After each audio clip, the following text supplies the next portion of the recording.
Hey Nikki, hey everyone. This is the third in a series of demo human design readings that I'm doing for my channel. And I wanted to say thank you so much, Nikki, for volunteering to have your chart read by me. I got this really strong intuitive nudge last week to reach out to you, and I'm so glad I listened. I was still looking for a non-energy type to read for, and I knew that you were a manifester, and I'm really excited to dive into this reading today. So, you gave me a couple specific areas to focus on, and one is more connected to relationships, the other is more connected to business. I feel like I want to probably focus on the relationship question a little bit more, but a lot of what I'm going to share is also going to apply to your decision-making process in business as well. And I do want to start with a more general reading as well to highlight the more basic aspects of your chart.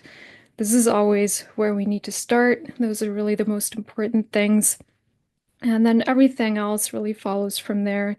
If we get those basic things right, then everything else kind of aligns naturally. And if we miss those things, then we can do everything else right. And it's still not going to work because we go into it mentally. And yeah, so your chart is pretty different from the two that I've read so far. The first one was for a manifesting generator, and the second one for a generator. You are a manifestor.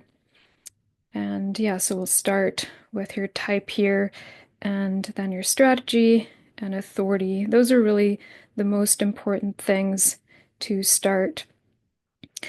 So, as a manifestor, you are really designed to be an initiator. You're the queen bee, and you are here not just to initiate the experiences in your own life, but also to bring that initiating energy to others to help initiate new experiences for others and, yeah, initiate important things even for the world as well. So, for me as a generator, I'm very grateful for the manifestors in my life right now because you guys are giving me a lot that I can respond to and then kind of take from there, and then I can enter into my experiences correctly. So, we always start with our type and our strategy. And as I said, you're here to initiate. But the way this really works is, first of all, you have to wait for inspiration to come to you. It's important not to forcefully initiate something from the mind, even for manifestors. This is true for all human design types. The other thing that's important to keep in mind is that when you make a decision that will impact others, then it's always important to inform everyone who will be impacted before you take action. Otherwise, you will meet resistance. If you're making a decision that is not going to impact others, you can just go ahead and do it, as long as it's aligned with your authority. And so you have emotional authority. I already went into this in the previous video where I read for an emotional generator, but I will repeat this here as well. So you really need to make decisions based on what feels good to you, and you go through an emotional process with your decision making. The emotional process is really a wave, and it's not quick and easy. It can take time sometimes because we have our high waves and our low waves, and I have emotional authority as well, so I can speak to this from very personal experience too. So when we're on a high wave, we don't want to rush into decision because we might say yes too quickly to things that are actually not aligned because we're just excited or feeling good, and then it kind of colors everything else. And same thing when we're on an emotional low wave, we might say no to things that are aligned for us. So it's important to give ourselves the time we need to feel into things until we come to a place of emotional clarity within ourselves. And one thing I always like to say as well, though, we don't want to be stuck in overthinking things, which is something that I see specifically in your chart as well, Nikki. There will be some things I'll highlight later that will really speak to that. So we don't want to be in a place where we feel like we need 100% clarity. We want to give ourselves the time we need, but sometimes we may have to be okay with 80 or 90% clarity. And yeah, if we're mostly feeling the yes or the no after feeling into it for long enough, then sometimes we do have to make a decision. And sometimes there are some deadlines we have to meet with decisions as well. So that's just something to keep in mind as well. But overall, don't let anyone pressure you or rush you into making a decision when you're not ready. When you do, then you might regret it. Now, when you enter into experiences correctly based on your strategy and authority, so you wait for the inspiration, you wait for the emotional wave to give you clarity on whether or not it's aligned for you to take action on that inspiration. You go ahead and inform the people that will be impacted.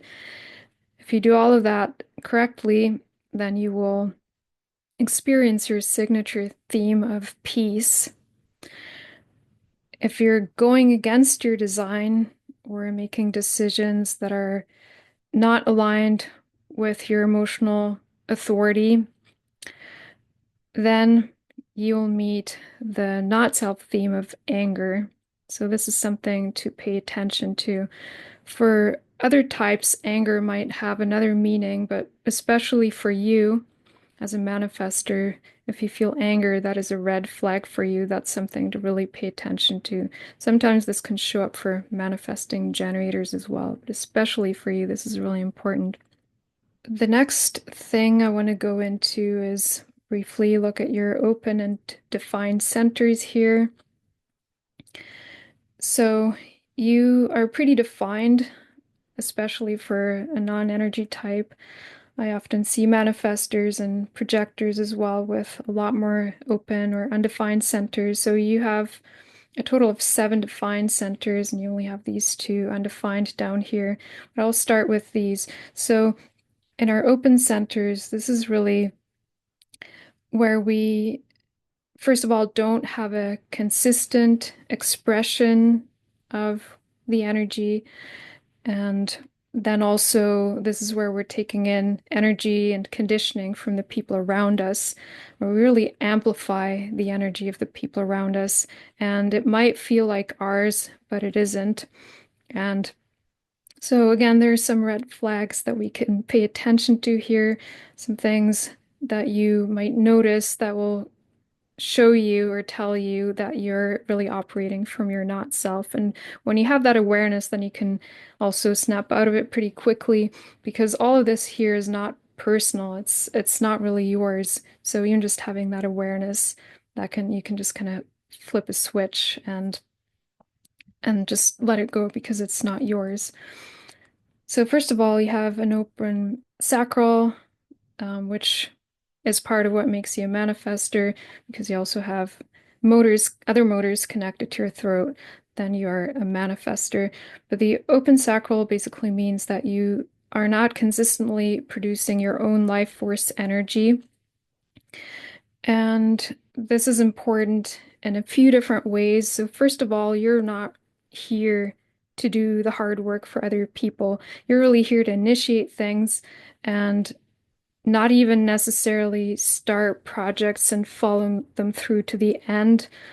It's more like you start things and you can work on them. Maybe if you're working on a creative project, you can work on it for as long as it makes you happy, for as long as it feels good.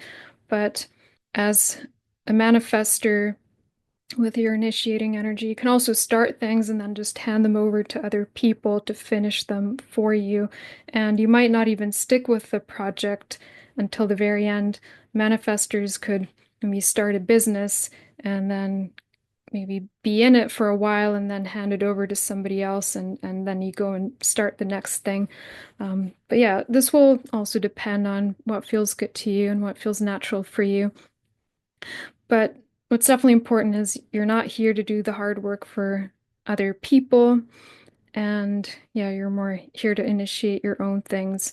And then if you do want to bring the project to an end and it feels like, yeah, a lot of work, you might prefer to work with someone who can help you do the work that generators are here to do, if that makes sense. So you can feel into it. And also, it's important for you to rest once you start feeling tired. So you might notice that you need more rest than certain other people, especially the generator types. And that's totally fine. So sometimes non-energy types might get this feedback from society that they're being lazy or whatever that might be interpreted as, but it's actually correct for you. You need a lot of space to rest. And that's also where you might find your best ideas coming through and how everything just flows more naturally for you. And the not self theme for the undefined sacral, undefined or open sacral, is not knowing when enough is enough. And that can lead to overdoing things in different ways. So it could be something like overworking. Sometimes it can result in addictions, like substance addictions or other things. So I'm not saying this applies to you, but if it does, in whatever way, it can even be something like spending too much time on social media or so many things. I mean, we all have our little addictions that we overdo at times, but yeah, that's just telling you that you're operating from your not self, and that's ultimately draining your energy too. Yeah, I think these are the most important things to pay attention to here. Then you also have an undefined root, and this is where we have our sense of timing, our connection to the earthly realm. And this is also connected to our adrenals. And the not self theme for the open or undefined root really is constantly being under a sense of pressure to get things done quickly. So, especially if you're spending time with someone who has a defined route, you might feel a lot of pressure to get things done quickly, to check things off your to-do list, and to constantly be doing things, constantly be busy to get rid of that pressure, but then things just keep piling up. And especially for you as a manifestor, it's really important not to get into busy mode at all. Can lose a lot of energy here. It's even important even for generator types too, when we're constantly busy from that sense of pressure, outside pressure, then it's yeah, we all lose energy. I'll come back to this a little bit later in connection with your question as well. Now, everything else here in your chart is defined. You have quite a few channels as well. You have 6 channels in total. And if I see correctly, have a single definition. Let me just see if I see this here. Yeah, so everything else in your chart is connected. And sometimes that can make it easier for you to bring ideas into reality because you can kind of bridge that gap between inspiration coming in to all the way down here. But then the sacral and the energy down here, you don't have the consistent energy here. So that will still make it helpful for you to collaborate with others, especially generators who can kind of take your ideas and help you bring them into physical reality. And yeah, I'll just briefly explain all the defined centers here. And I know some of this may be familiar already. I know you're already a little bit familiar with human design. So I may repeat a few things that you already know, but I always want to give a little bit of context for everyone who's new to human design as well. So let's start here. This is your head center. This is where your inspiration comes in, and you really have consistent access to that. Then you have the direct connection to your ajna here, which is the seat of your knowledge, your knowing, and also your beliefs. And ideas can come in here as well. And then you have the direct connection here to your throat, which is all about your expression in the world, your communication, and you have a consistent way of communicating. You have a lot of energy going to your throat from the solar plexus and from the ego here as well. I'll go into in a moment. Yeah, but the most important thing is, well, first of all, you have a consistent way of communicating, and then you also, because you have a couple motors connected to your throat, then that is really what makes you a manifestor, what gives you that manifesting energy. Then you have a defined G center, which is the seat of your identity. And again, you have a consistent identity pretty much. So you're not like a chameleon necessarily, where you feel like your identity keeps changing based on who you're spending time with. Then your ego slash heart center slash will center, you have quite a few activations here as well. That is really your sense of self-worth and also your will, basically. Also, desires can be here. And I may want to go a little bit more into the connections here as well, some of the channels that might be important for you, especially in connection with the questions that you asked me. Then you have a defined spleen, which is really about intuition. These are our primal instincts, also fears. And yeah, so overall, this is a very intuitive center. It acts very quickly, feels very quickly in the moment. And then we have the emotional center here, the solar plexus, which I already explained. So this is what gives you your emotional authority. And so you are an emotional being. And so typically when you feel emotions, then you know it's yours. It's not necessarily coming from someone else. You're a consistently emotional being, and that is an important part of who you are. Now, let me just quickly repeat the question that you asked me. I won't share every little detail, but I just want to paraphrase it to give everyone a little bit of context. So the relationship question was really about feeling into the timing for when it's the right time for you to start dating again after quite some time of being single, and also receiving that input from other people around you. And so you're feeling a little bit confused or maybe worried about not knowing the right timing or not being sure about how to respond or, yeah, how to really interpret for yourself the input that you're getting from other people. I also heard that in your story on Instagram a little while ago about stepping out with certain gifts in your business and your career as well. I feel that will be connected to that too, at least some of it. The first thing I want to again highlight is that you're a manifester, so you don't really need anybody else to initiate you into action. It's important that even when you get the input from somebody else, you really need to feel inspired to do it. If somebody else invites you or kind of gives you the push, it's not necessarily going to be correct for you.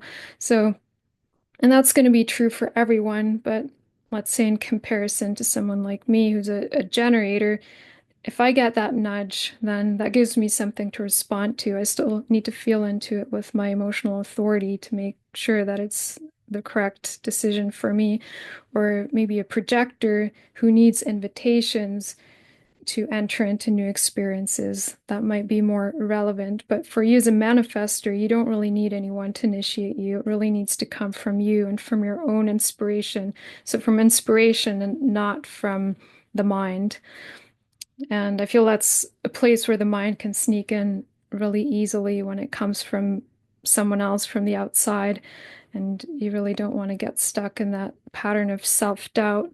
And yeah, I'll go into that in a moment. But yeah, so this is going to be really important. So this is my invitation for you, I guess, to really embrace your role as a manifester in this life and really not feel like you need permission from anyone to live your life the way it's right for you. And you have a very unique way of knowing when it's time for you to act. And yeah, but I'll just take it one step at a time here as well. So the next thing I want to go into here is your profile. You're a 6'2" profile. And the funny thing is, even before I looked at your chart based on what I was feeling from you and the questions you asked, I had a really strong sense that you might be a 6'2". And then I looked at your chart and I saw that indeed you are. So you have the 6 here on the conscious side, which is the role model, and you have the 2 here on the unconscious side. This is also your body, and the 2 is the hermit. And so the first thing I'll say is that, okay, so here on the personality side, this is what we tend to do more consciously, so how we tend to go through life more consciously. And here's what's happening more on an unconscious level. And typically, the older we get, and especially if we consciously practice our human design and we move forward on this journey of deconditioning and stepping more into our authentic way of being, and then going more from leading from the mind to letting the body lead us, then this side will tend to start taking over more. But first of all, there's something really interesting about the 6, specifically here on the conscious side. So the 6th line is the only one that changes over time. The way it expresses changes over time. In the first about 30 years of your life, the 6 behaves like a 3, like a third line. And the third line is all about trial and error, exploring, experimenting, jumping into experiences to learn from your mistakes. That can be quite chaotic. So you might jump into a lot of experiences early in your life to learn from them. And it can feel like a big adventure. It can be, yeah, as I said, quite chaotic. And then as you get older, about after the first 30 years, but it can definitely take a little bit longer. I feel like it's definitely a gradual process. It's not like, okay, you just turned 30 and now it all of a sudden changes. And then for about the next 20 years or so, you're really going through a phase of integration, reflecting on what you've learned, really taking in those lessons and yeah, learning what you can from them. Until then, around the age of 50, you step into your role model phase where you can really share what you've learned. But it's not just about teaching, it's also really about modeling and just sharing, by being, like teaching through being, really being who you are. So right now, you're really in the middle of that phase of integration and reflection. That's something to be aware of. What I've heard about the 6s also is that, especially with the constellation that you have here, is that they sometimes tend to meet their life partner a little bit later in life because yeah, there are certain phases in your life where it might feel more like interference if you connect with the wrong people and you want to have that space to integrate and reflect, to really have an opportunity to learn from what you experienced in the past so that you can then fully step into your role model phase later on. And with the hermit energy here on the body side, so again, likely the older you get, the more you move forward on this journey of stepping more into your authentic way of being, and the more you let your body lead, it will draw you into those phases and those experiences where you do feel like you need a lot of alone time, and it's healthy for you, it's important for you. So if you're feeling that, there's nothing wrong with it, and like even if, other people might feel like you're being too introspective or you're spending too much time alone, they're not necessarily right. And I noticed that you have a lot of second lines in general. There's another chart here. Where is it? Here, where we can see the number of activations that you have for each line. So you have a majority of second lines, and most of them eight of them, 8 out of 9 are on the unconscious side and the body side. So your body will definitely very naturally draw you into situations where you can spend time alone. Another thing about the second line is it's naturally gifted. And so there can be moments where you might want to, where people might want to call you into your gifts, and you might need that to come out of your shell a little bit more and share your gifts with the world. Part of the second line, or the shadow of the second line, can be being in isolation a little bit too much, but you have to feel into it with your own authority to really feel into when the time is for you to come out. So you might be called, but again, remembering that you're not a projector, you're a manifestor, and so it has to come from your inspiration too, not just from other people. You don't want that pressure, especially with the open root here as well. If you feel like it's more like pressure from the outside, it's not yours to follow. Let me see if there's anything else I see here. Yeah, maybe I do see you have quite a bit of tribal energy here in the energy families, so quite a lot of tribal circuitry. And what I would say with this is it may be important for you to at least have family around you. So, if you don't want to get too isolated, you do want that sense of belonging as well. So if you connect with people, they have to feel like family, or you need people in your life who feel like family, or where you have that sense of belonging and connection as well. Okay, let's head back here. Yeah, I might just jump around a little bit now. So the first thing I may want to go into is some of the channels. Okay, so you have the 10-20 channel here, the G connected to the throat.